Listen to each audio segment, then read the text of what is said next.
Good evening বন্ধুরা, আবারও ফিরে এসেছি তোমাদের সামনে আগন্তুক ইউটিউব চ্যানেল নিয়ে ও পরিবেশ বিজ্ঞান বইয়ের আলো অধ্যায়ে 2-1টি শব্দে উত্তর দাও শর্ট কোশ্চেন নিয়ে। তো চলো তাড়াতাড়ি তোমাদের সঙ্গে সেগুলো নিয়ে আলোচনা করে ফেলি। হ্যাঁ, আলোচনা শুরুর আগে বলে রাখি, যদি তোমাদের আমার এই প্রশ্ন উত্তর শেয়ার ভালো লেগে থাকে ও তোমাদের উপকারে এসে থাকে, অবশ্যই সাবস্ক্রাইব করো আগন্তুক ইউটিউব চ্যানেল, যাতে তোমরা নতুন ভিডিও ও পড়ার বিষয় তোমাদের সঙ্গে আলোচনা করার সাথে সাথেই তোমরা সেটা পেয়ে যাও। তো দেরি না করে ঝটপট আগন্তুক ইউটিউব চ্যানেলটি সাবস্ক্রাইব করো ও পাশে থাকা বেল আইকনটি বাজিয়ে দাও। চলো তাহলে চলে আসি আলোচনায়। এর আগে দুদিন আমি আরও আলো চ্যাপ্টার থেকে কিছু শর্ট কোশ্চেন তোমাদের সঙ্গে আলোচনা করেছিলাম, যেটা ছিল কিনা মাল্টিফিল চয়েস ধর্মী কোশ্চেন, আর দ্বিতীয় দিন যেগুলো করেছিলাম সেটা ছিল শূন্যস্থান পূরণ। তো আশা করি তোমরা সেগুলো দেখেছো। এবার আজকে চলে এসেছি, দেখো 2-1টি শব্দে উত্তর দাও, অর্থাৎ এক কথায় যে তোমাদের 1 নম্বরের এসএকিউ টাইপের যে প্রশ্নগুলো পড়ে সেইগুলো নিয়ে আলোচনা করার জন্য। তো ঝটপট দেখো, 1 নম্বর প্রশ্নের উত্তরটা যেটা আছে সেটা হলো, 1 আলোর উৎস বড় না ছোট, কেমন হলে বস্তুর উপচ্ছায়া প্রায় বোঝাই যায় না? উত্তর হলো ছোট। নেক্সট কোশ্চেন, ছায়ার গাঢ় অন্ধকার অঞ্চলকে কি বলে? ছায়ার গাঢ় ও অন্ধকার অঞ্চলকে কি বলে? উত্তর হলো প্রচ্ছায়া। এটা তোমাদের ঘুরিয়েও অনেক সময় পড়তে পারে যে প্রচ্ছায়া কাকে বলে, তখন তোমরা লিখবে যে ছায়ার যে অঞ্চলটা অধিক গাঢ় ও অন্ধকার মেশানো সেই অঞ্চলটাকে প্রচ্ছায়া বলে।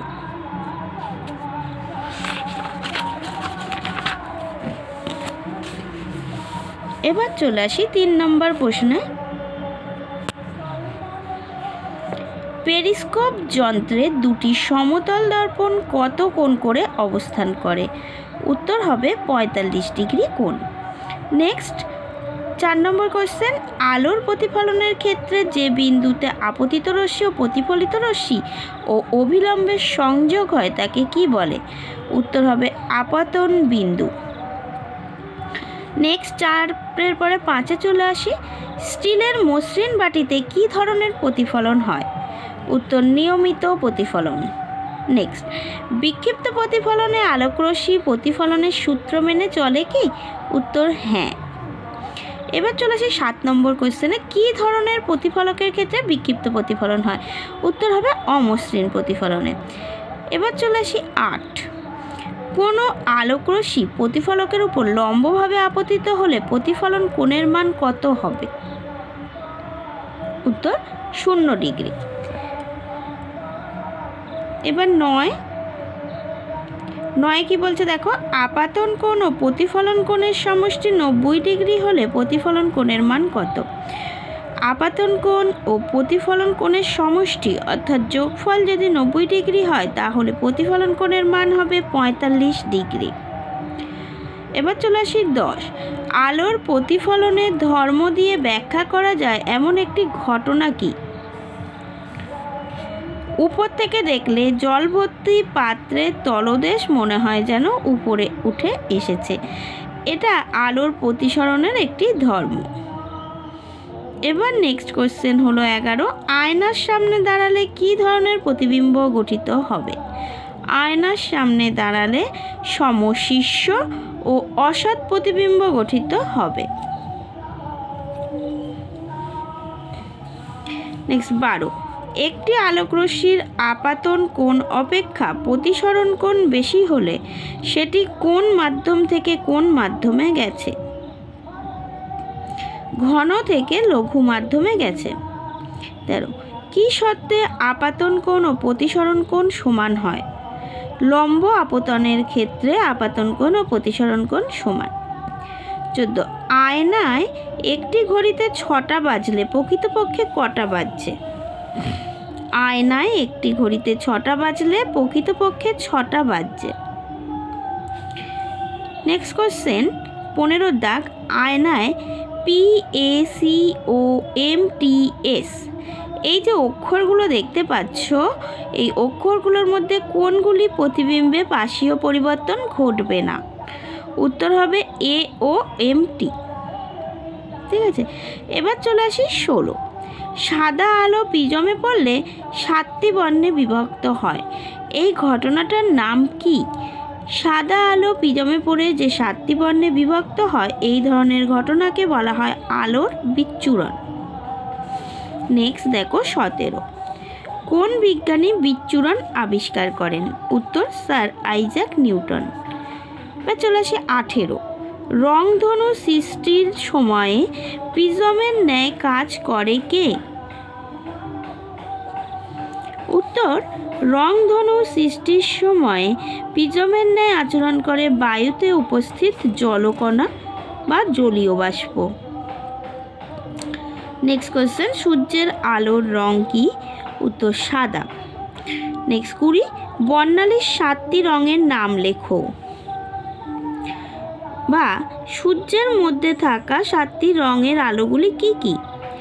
এরকম উত্তর যদি পড়ে সবসময় তোমরা শর্ট ফর্মটা মনে রাখবে, বেনি আসহ কলা।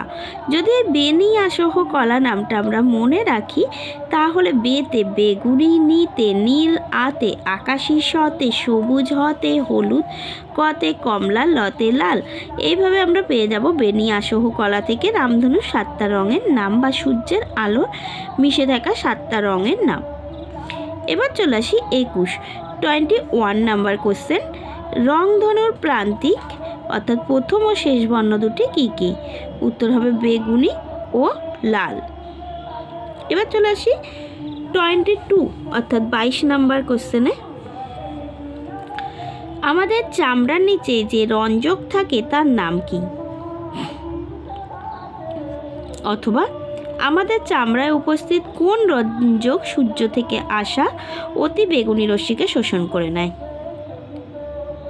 অথবা কোন পদার্থের উপস্থিতিতে চামড়ার রং কালো ও বাদামি হয়? উত্তর হবে মেলানিন। নেক্সট 23। ভাঙা হাড়ের ছবি তুলতে কোন রশ্মি আমরা ব্যবহার করে থাকি? উত্তর এক্স রশ্মি। 24। আলো কম পেলে কোন কোন প্রাণী শীত ঘুমে চলে যায়? উত্তর গিরগিটি, সাপ, ব্যাঙ, ভাল্লুক, ছুঁচো ইত্যাদি প্রাণী। এবার 25 নাম্বার প্রশ্নের উত্তর ও আজকের প্রায় শেষ পর্যায়ের প্রশ্ন উত্তর আলোচনায় চলে এসেছি, আর 2-1টা আছে। তো 25 নাম্বার প্রশ্ন, আলো কম পেলে কোন প্রাণীর বাচ্চারা মারা যায়? আলো কম পেলে কোন প্রাণীর বাচ্চারা মারা যায়? উত্তর হলো স্যামন মাছের বাচ্চারা। ঠিক আছে, এবার চলে আসি 26 নাম্বার অর্থাৎ 26 নাম্বার প্রশ্নের উত্তর। দৃশ্যমান আলো ও এক্স রশ্মির মধ্যে কার শক্তি বেশি? উত্তর এক্স রশ্মি। এবার 27। গরমকালে ফোটে এমন দুটো ফুলের নাম বলো। উত্তর টগর আর কাঞ্চন। এবার চলে আসি জৈবজ্যোতি বিচ্ছুরণ দেখায় এমন একটি প্রাণীর নাম কি? জৈবজ্যোতি বিচ্ছুরণ দেখায়, তোমরা সবাই দেখে থাকো রাতের বেলাতে, জোনাকি। এবার 29। আলোর প্রভাবে চামড়ার পরিবর্তন হয় এমন দুটি প্রাণীর নাম লেখো। আলোর প্রভাবে চামড়ার পরিবর্তন হয় এমন দুটি প্রাণী গ্রিন টোড ও গার্ডেন লিজার্ড। গ্রিন টোড ও গার্ডেন লিজার্ড।